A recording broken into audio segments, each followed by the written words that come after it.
नमस्कार, स्वागत है आपका आपके अपने YouTube channel Delhi D school पर। और आज देशभक्ति पाठशाला में हम पढ़ेंगे हमारे देश के महान क्रांतिकारी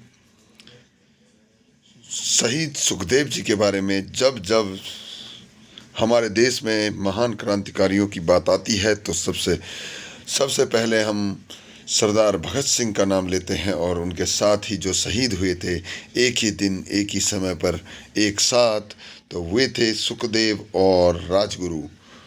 तो ये दोनों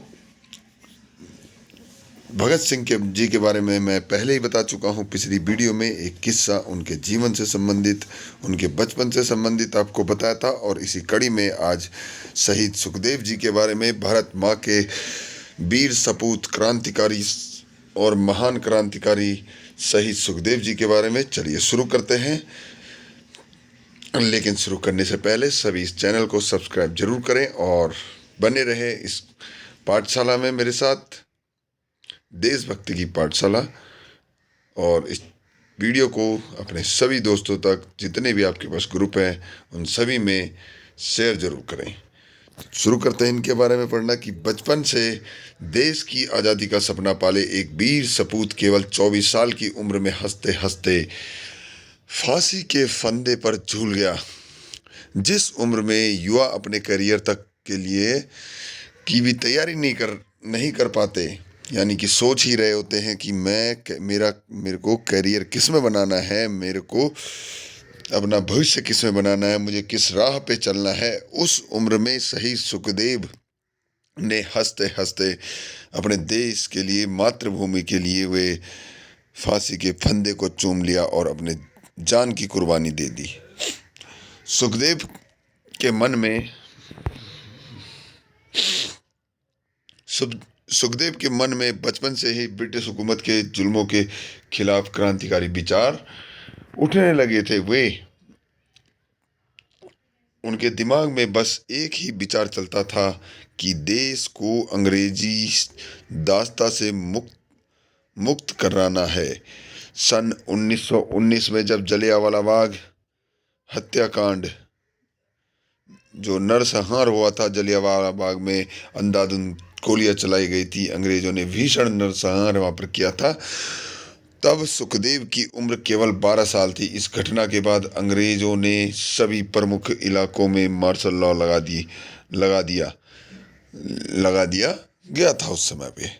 उस दौरान स्कूल कॉलेज के विद्यार्थियों को अंग्रेजी पुलिस अधिकारियों को सलूट करने के लिए बाध्य किया जाता था।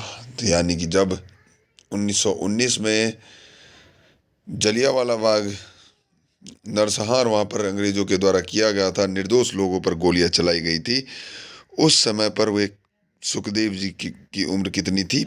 12 साल थी। और उस दौरान उसके बाद वहाँ पर पूरे इलाके में क्या लगा दिया गया था? मार्शल लॉ लगा दिया गया था। और उस लॉ के अनुसार अंग्रेज पुलिस अधिकारियों को सलूट करना होता था। किसको? विद्यार्थियों को, स्कूल कॉलेज के विद्यार्थियों को। लेकिन सुखदेव ने पुलिस अधिकारियों को सलूट करने से मना कर दिया, जिसके बाद उन्हें अंग्रेज अधिकारियों ने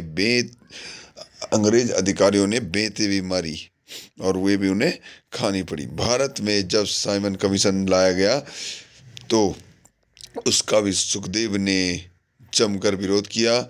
लाहौर नेशनल कॉलेज में पढ़ने के दौरान सुखदेव की मुलाकात सरदार भगत सिंह और राजगुरु से हुई और वे सभी अच्छे मित्र बन गए। सुखदेव महान स्वतंत्रता सेनानी लाला लाजपत राय जी से बहुत प्रभावित हुए। पंजाब में लाठीचार्ज के दौरान लाला लाजपत राय जी का जब निधन हो गया था तो उससे आहत होकर उन्होंने अपने मित्रों, कौन थे उनके मित्र? शहीद सुखदेव के कौन मित्र थे?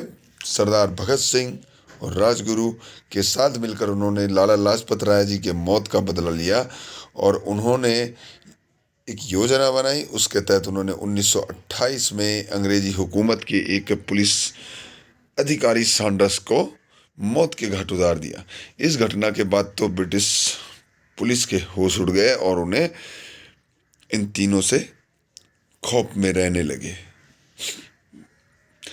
अंग्रेजों के लाए गए दमनकारी कानून के विरोध की योजना भी सुखदेव ने बनाई। यानी कि जो दमनकारी नीति थी उसकी योजना भी, उसके खिलाफ जाने की योजना भी सुखदेव जी के द्वारा बनाई गई। इंकलाब जिंदाबाद नारा लगाते हुए 8 अप्रैल 1929 को सुखदेव ने अपने साथी भगत सिंह और बटुकेश्वर दत्त के साथ मिलकर दिल्ली सेंट्रल असेंबली में अंग्रेजों की दमनकारी कानून के खिलाफ पर्चे बांटे और बम फेंका। जब 8 अप्रैल 1919 में ये 3 हमारे देश के क्रांतिकारी, जिन्होंने दिल्ली में सेंट्रल हॉल में बम फेंका और पर्चे बांटे थे और नारे लगाते, इंकलाब जिंदाबाद के नारे वहाँ पर लगाए थे। और उनका उद्देश्य यह नहीं था कि किसी को मारना या किसी को नुकसान पहुँचाना, बल्कि अंग्रेज़ों के कुशासन के खिलाफ आज़ादी का बिगुल बजाना उनका मकसद था। वे इंकलाब जिंदाबाद के नारे लगाते रहे, पर वहाँ से आगे नहीं, कहीं और भागे नहीं। वहाँ पर वो एकदम खड़े रहे और उन्होंने इंकलाब जिंदाबाद के ही नारे लगाए, वे वहाँ से भागे नहीं। सुखदेव को अपने साथियों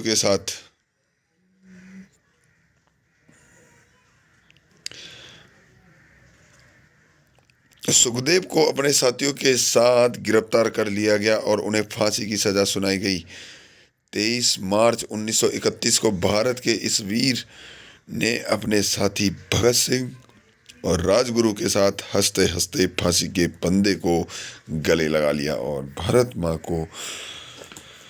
माँ ने अपना एक बेटा खो दिया। तो चलिए, ये था आज का जो वीडियो है इस पाठशाला में, देशभक्ति की पाठशाला में। इस वीडियो जो था शहीद सुखदेव जी के ऊपर था। उम्मीद है कि आपको पसंद आया होगा और आप उनसे प्रेरणा जरूर लेंगे। तो चलिए, मिलते हैं अगली वीडियो में किसी और क्रांतिकारी के साथ, किसी अन्य भारत माँ के वीर सपूत के जीवन पर चर्चा करते हुए। तब तक के लिए नमस्कार, जय हिंद, जय भारत।